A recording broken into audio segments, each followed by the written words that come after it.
Vamos recapitular aqui, daqui nós partimos, que estamos encerrando a parte de história de Crateús interessante, e eu quero encerrar a parte de história de Crateús com a passagem dos revoltados por Crateús, e eu acredito que de lá para cá eles certamente não irão abordar outra coisa, até porque o que vem de lá para cá tem muita variação historiográfica, né?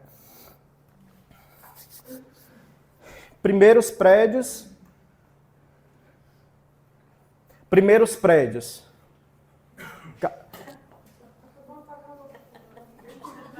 Era lá mesmo?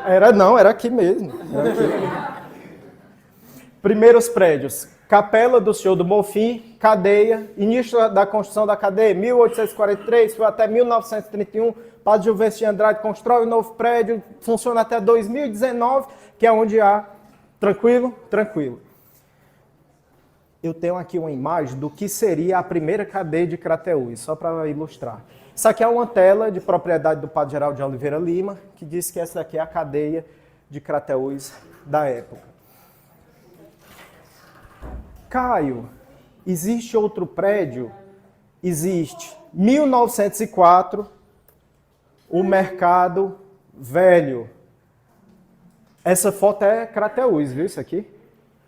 Aqui os Correios e aqui o Mercado Velho. Ano 1904. Portanto, o Mercado Velho é velho mesmo, ele tem 120 anos.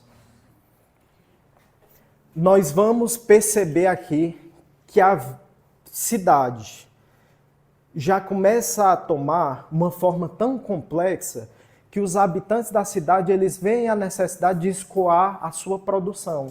Eles começam a produzir e eles precisam vender. E para isso, instalam um local de venda, que é o Mercado Velho. Caio, você está falando sobre o local de venda, tudo bem, mas de venda interna. Me fale sobre o escoamento da mercadoria para fora. E aí tem outra data. Essa vocês têm que aprender, mas é muito fácil.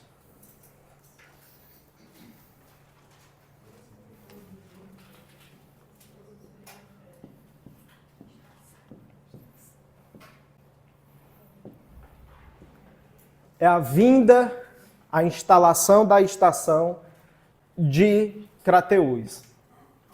É aqui que nasce o escoamento, o início do escoamento das mercadorias produzidas em Crateús para fora. Informações rápidas para vocês, contar as historinhas rapidinho aqui para vocês.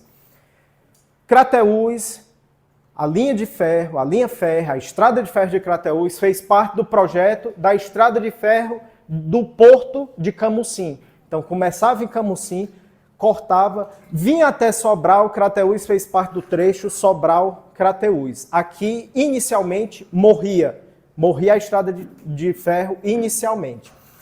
O responsável pelo trecho Ipu-Crateús é um senhor que também, ou alguém reside na rua, ou pelo menos já ouviu falar, o senhor Dr. João Tomé. Engenheiro Dr. João Tomé era o responsável pela construção da linha de Ipu a Crateús. Quando o trem chegou em 1912 em Crateús, ele só veio até os Patriarcas. Quando lá chegou, ativaram o Dr. João Tomé e disse, para que o trem se aproxime do centro da cidade, necessário será criar duas pontes, uma sobre o rio Tourão, outra sobre o rio Poti. As pontes, que ficou conhecido como ponte de ferro ou ponte metálica, foram construídas aonde? Na Inglaterra. Então, as nossas pontes de ferro foram construídas na Inglaterra, vieram de navio até o porto de Camusim a Crateús pela própria estrada de ferro, foram montadas no local. Dr. João Tomé, antes de se aposentar, ele deu uma volta na estrada de ferro do Ceará para ver como era que estava a situação e para rever alguns amigos. Quando chegou na ponte de ferro dos Patriarcas ali, ele olhou e se preocupou com uma coisa que depois virou uma história muito engraçada. Ele olhou e disse, vixe, essa ponte ainda falta as 250 peças da época da instalação. Né? Então, 250 peças não foram colocadas na ponte de ferro em cima dos Patriarcas, por esquecimento ou por algum motivo, pelas dificuldades, talvez, da época. E isso foi demonstrado depois pelo Dr. João Tomé. né? Então eu espero muito que tenha sido colocado nessas 250 peças. Eu sei que alguns dormentes faltam, né? A pessoa é um aqui, outro lá, acolá, né? 12/12/12, portanto, é a data que você... 12/12 de 1912 é uma data essencial, crucial que vocês saibam, que é a vinda, a instalação da passagem do trem por Crateús. O trem ele era um misto, carregava mercadorias e carregava pessoas. No lado que carregava pessoas, duas classes havia, era a classe A e a classe B. Óbvio que o que mudava era o preço e o conforto. A classe A era melhor, a classe B não era tão boa. Quando chegou a Crateús, e isso é interessante nós fazermos menção rapidamente, quando chegou em Crateús, começou-se uma cobrança para que de Crateús o trem fosse no rumo do Piauí.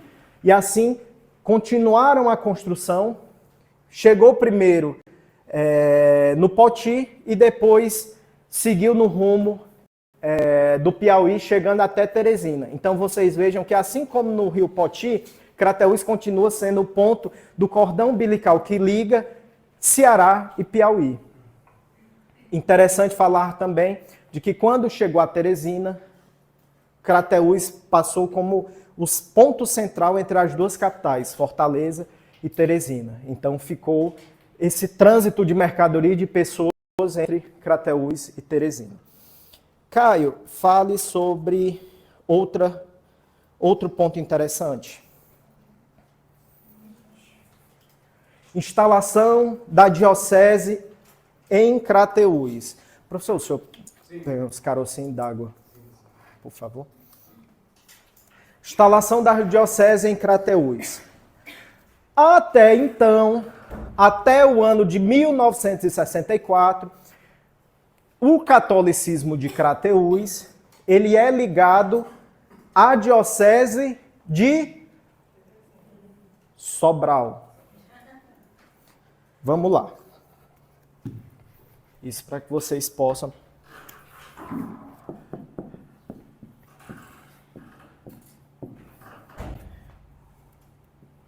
E quando foi mesmo que nós deixamos de ser Piauí?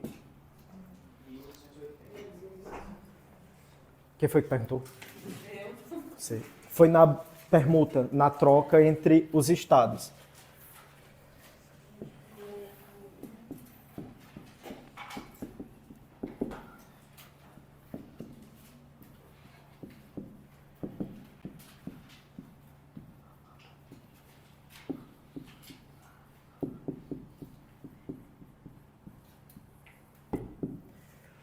Bispo da época em Sobral, Dom José Tupinambá da Frota. Ele vai ter uma passagem marcante em Crateús. Caio, eu sei o ano, me diz a data exata da instalação. Fez agora 60 anos.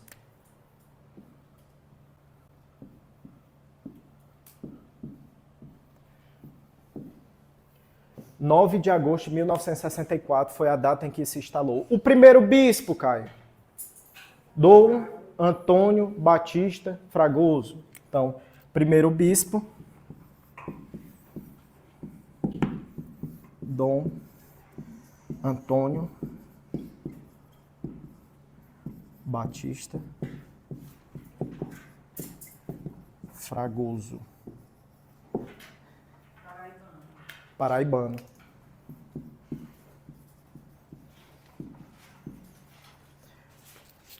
O que é que tem de interessante para nós falarmos aqui? Tem algumas coisas. Rapidinho eu vou falar. Vamos lá. Dom Antônio Batista Fragoso, primeiro bispo de Crateús, inclinação social. Diferentemente de Dom José Tupinambá da Frota, que tem uma inclinação mais conservadora, uma inclinação de uma igreja mais ortodoxa, Dom Fragoso tem uma inclinação mais social. Movimento eclesiástico de base, instalar pequenas associações nos bairros, para que as pessoas dos bairros, junto com os seus, pudessem alcançar um Cristo mais popular.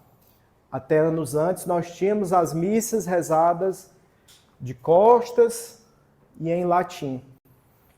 Certo ou errado, do ponto de vista histórico, nós não fazemos julgamento. O que eu quero dizer é que Dom Fragoso tem como passagem algumas características que o aproximava do fiel. Ele, por exemplo, proibia que beijassem as suas mãos. Dom José Tupinambá da Frota, você ia, cumprimentava e beijava a mão dele. Dom Fragoso não aceitava. Isso criou um ponto de ebulição na política de Crateús, de modo que até então o responsável pela igreja de Crateús, depois do bispo, era um senhor chamado de Padre Bonfim. Padre Bonfim também tinha uma inclinação mais conservadora. Relatos que comprovam isso. Em 1964, com a chegada dos militares ao poder, ocorreu em Crateús uma passeata e uma manifestação a favor do movimento. Na frente, quem conduzia a bandeira era a esposa do comandante do 40BI. Ela passou a bandeira para o Padre Bonfim e no seu livro o Padre Bonfim disse que isso ali era uma campanha da democracia contra o comunismo. Então a gente já vê que existiria um embate entre as duas visões. Visão do Padre Bonfim, visão do Dom Fragoso. Nós sabemos que depois realmente o Padre Bonfim ele afastou-se da igreja, casou, né? Então houve aquela coisa, aconteceu isso. Notaram as datas, entenderam o fato. A escola do campo. Dom Fragoso, a importância da escola do campo. Né? Pronto. Porque dentro dos movimentos sociais. Isso. Dom Fragoso, ele pensava num processo de descentralização do acesso à religião e ao ensino. Utilizava como base para os seus argumentos os ensinamentos do Paulo Freire. Quais são os ensinamentos do Paulo Freire? Ensino universal partindo do ponto local. Você não vai ensinar matriz para uma criança, não vai ensinar cálculo, não vai ensinar conta, se você falar sobre processos universais ou teoremas ou axiomas euclidianos. Você deve falar de sacas de arroz, sacas de milho. Dom Fragoso parte dessa premissa e instala a educação do campo. Instala aquilo que ficou conhecido como movimento operário de base, que era um movimento que pretendia educar não só crianças, mas também jovens e adultos, para que eles pudessem, né, se aproximar. Muitas vezes os jovens e adultos eles se viam afastados da escola porque não tinham o poder de abstração que os livros costumam trazer. Né? Eu conheço uma professora que ela já foi apresentar um projeto na Alemanha sobre essas pesquisas. Legal. Na independência. Pessoal, Dom Fragoso é uma figura importante para Crateús, independente de qual seja, enfim, a crença da pessoa, mas a importância se dá porque Dom Fragoso, ele é um ponto no momento em que Crateús, no momento em que o país vivia o período militar. Né? Chegou-se a cogitar que aqui, dentro da igreja, assistiam às missas ministradas pelo Dom Fragoso agentes da Polícia Federal, com gravador. Padres foram presos nesse período. O padre Geraldo de Oliveira Lima passou 7 meses preso por subversão. Né? Recebeu algumas visitas na cadeia, dentre os quais de Dom Helder Câmara. Para vocês verem. E aí o que é que acontece? Você tocou 4 anos depois, 1968, Crateús teve um comandante do 40BI transferido. Quarto Beck. Teve um comandante do 40BI transferido por conta que ele tinha uma amizade com Dom Fragoso. Nós estamos falando de Hugo Lignel. Foi transferido daqui porque numa reunião do CDL, ele teceu umas críticas ao governo militar da época, ficaram sabendo, transferiram ele. Os oficiais do 40BI, uma parte deles, redigiram uma carta, que foi lida essa carta diuturnamente na Rádio Educadora de Crateús, e esses militares foram presos. 30 dias de cadeia para cada, e quando saíram, terminou a pena, foram transferidos de Crateús, dentre os quais o pai do Dr. Júnior Bonfim.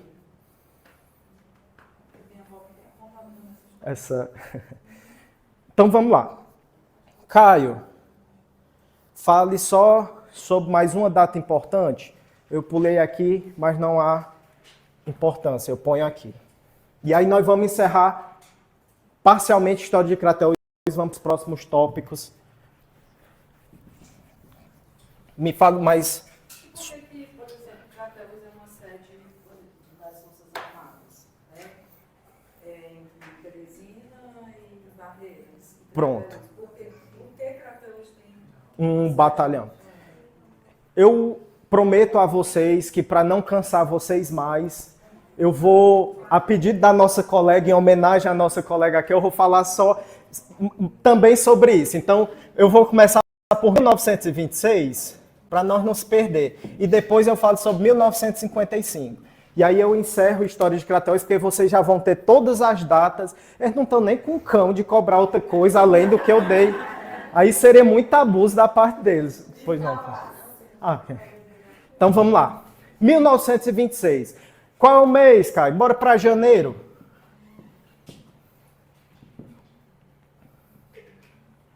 Primeira semana. Vamos lá.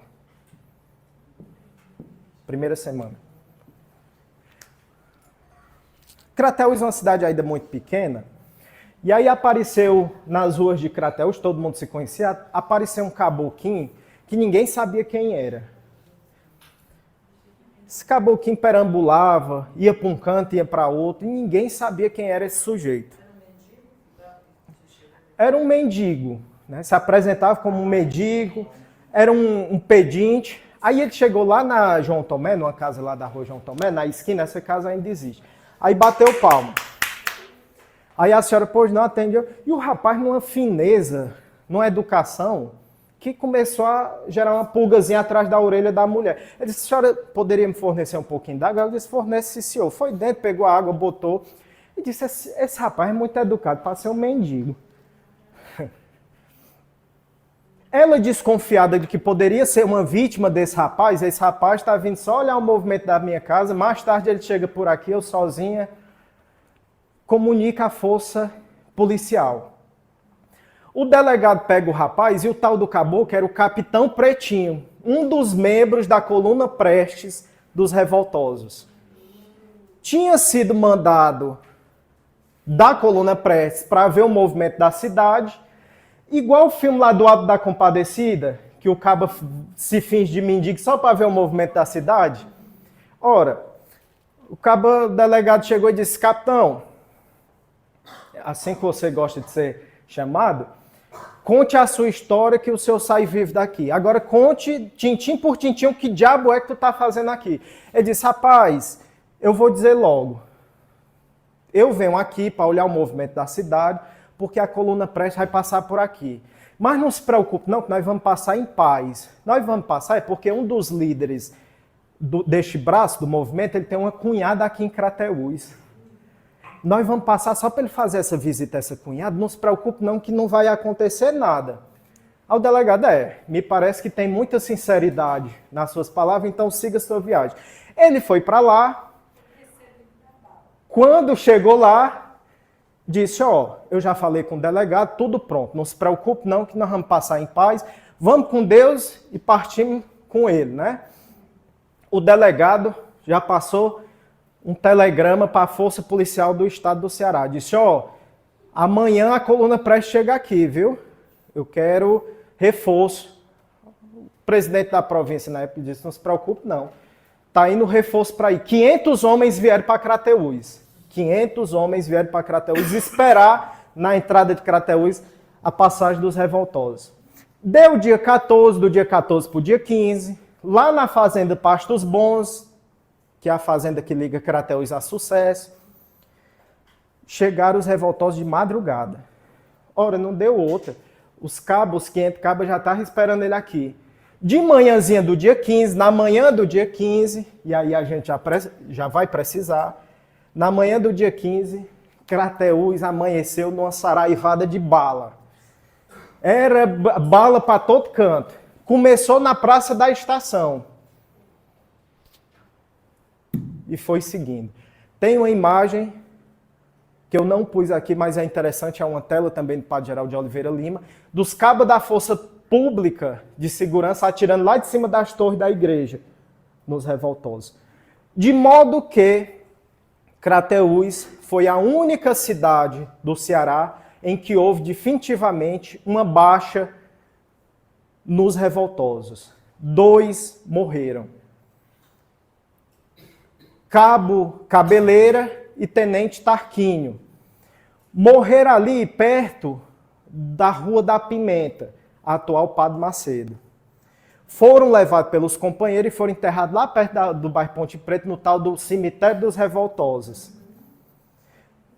Por conta do combate, Crateús foi homenageada com um monumento assinado por Oscar Niemeyer, o único do Ceará que é assinado pelo arquiteto, que é Coluna Prestes, também conhecido como Dedo do Zé Almir, né? Como Cruva, tem uns que chamam de Cruva, né? Eu disse, o diabo dessa Cruva aqui, só para gastar cimento. Se dá pela passagem da Coluna Prestes em Crateús. Resultados práticos disso. Talvez outro combate iria existir, porque o governo do Poder Central do Brasil pediu a um senhor chamado Floro Bartolomeu, braço direito do nosso padre Cícero Romão Batista, que mandasse uma tropa para combater os revoltosos quando passasse ali perto da cidade de Acopiara. Ora, quando o Floro Bartolomeu chegou lá, o campo estava mais limpo, eles já tinham aberado. Então, Crateús foi a única cidade em que realmente houve uma resistência armada contra os revoltosos. Revoltosos, lembrando, e se a questão trabalhar vai começar daí, é um movimento derivado do tenentismo, de Luiz Carlos Prestes, né? João Alberto, Miguel Costa. Continuemos.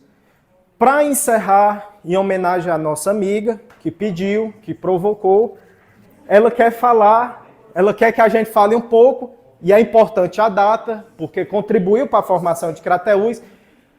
O que eu quero dizer é que no ano de 1955, instalou-se em Crateús o 4º Batalhão Ferroviário. 4º Batalhão Ferroviário.